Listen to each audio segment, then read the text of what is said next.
संसार में सबसे बड़ा क्या है? अभिमान या बाहुबल, विश्वास या आत्मविश्वास? निश्चित रूप से आप बाहुबल को महत्व देंगे। मनुष्य अपने बाहुबल से पर्वत को मैदान बना सकता है, सागर को सुखा सकता है, नदियां बहा सकता है, परंतु बाहुबल को सहारा होता है विश्वास का। यदि मन में विश्वास ना हो तो बाहुबल किसी काम का नहीं। वो कौन सा बल कि मोर आकाश की ओर ना ताकते हैं? वो विश्वास ही तो है जिसके कारण वर्षा होती है और दोनों की प्यास बुझती है।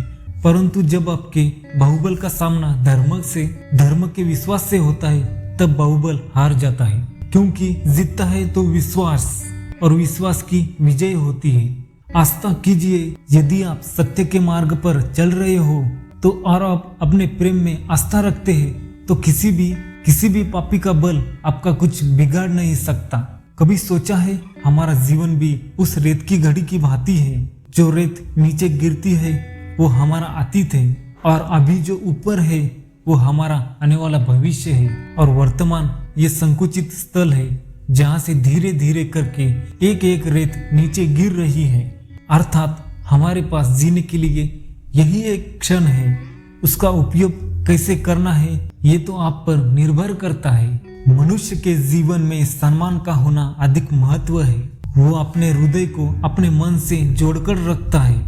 कदाचित शत्रु के सम्मान के लिए चोट पहुंचाते हैं ताकि उसे पीड़ा पहुंचाई जा सकती है, परंतु ऐसा करने से सावधान व ठाम रहिए मित्र। शरीर पर लगी चोट मनुष्य भुला सकता है, परंतु उसके सम्मान को लगी चोट उसे जीवन भर पीड़ा देती है। और स्त्री पर मान सम्मान पर लगी चोट उसे सीमा तक ले जाती है, जहां उसे केवल प्रतिशोध दिखाई देता है। यदि अपने शत्रु से जीतना है तो प्रेम से जीते, अपने कर्म से जीते। उससे अनुभव करवाइए कि उनसे भूल हुई है। किसी के सम्मान को ऐसी चोट ना पहुंचाए कि वो आपका नाश करने पर उतर आए। किसी का अपमान करके आपके हृदय को थोड़ा सा भी संतोष आ जाए, परंतु उस अपमान से आपके ही हृदय को आघात पहुंचाता है और अपने लिए एक और शत्रु बढ़ा लेते हैं। जो बीत गया उसका दुख मनाना है या केवल भविष्य में होने वाला उसकी प्रतीक्षा में क्रोध करना है? सब कुछ करने के लिए यही एक क्षण है। प्रसन्न रहना है तो उसके लिए भी यही एक पल है।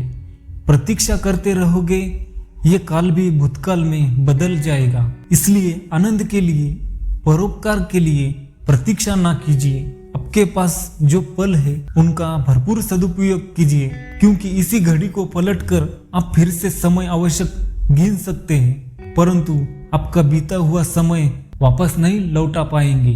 ज्ञान, प्रतिज्ञा, वचन ये सब मनुष्य ने समाज को दिशा में रखने के लिए बनाए हैं। वो मनुष्य ही क्या जिसके जीवन में नियम ना हो, जिनका वो पालन ना करे। परंतु समय के साथ चलने के लिए नियमों को बदलना भी बहुत आवश्यक होता है, क्योंकि आज समय ही तो है जो बीत जाने के बाद इतिहास बन जाता है। यदि आवश्यकता पड़ने पर नियम और प्रतिज्ञा भंग ना की जाए, समय के मांग के अनुरोध अपनी प्रतिक्रिया ना बदली जाए, तो इतिहास हमें क्षमा कभी नहीं करेगा। एक बात सदा स्मरण रखिएगा, हर वृक्ष कुराड़ी से एक बार मारने से नीचे नहीं गिरता, हर चट्टान एक प्रहार से नहीं टूटती।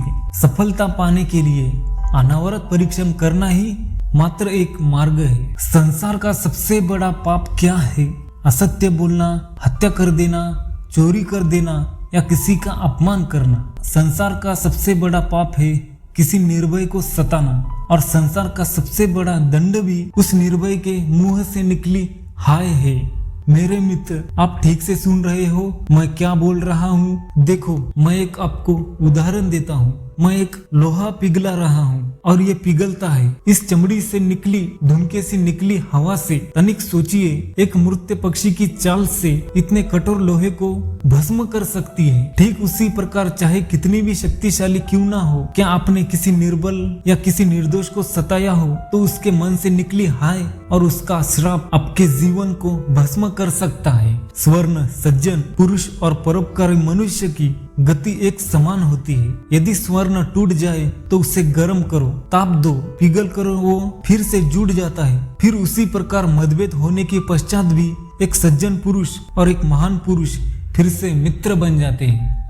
परंतु दुर्जम माटी से बने लोग उस पके हुए मटके के समान होते हैं कि जिनमें यदि एक बार भी दरार आ जाए तो वो स्वयं ही स्वयं का सर्वनाश कर लेते हैं। इसलिए मेरे मित्र, मित्रता केवल सज्जनों से ही करें ताकि मतभेद ना हो। दृष्टि का समूह अपना स्वयं नाश कर लेता है। यदि कोयले के खान में जाओ और जितनी भी सावधानी बरतो, अपने वस्त्रों पर कालिक लग ही जाती है। इसलिए दुष्ट मित्रों से सावधान रहिए और सज्जन शत्रु कठिन से कठिन परिस्थितियों में बहुत श्रेष्ठ है।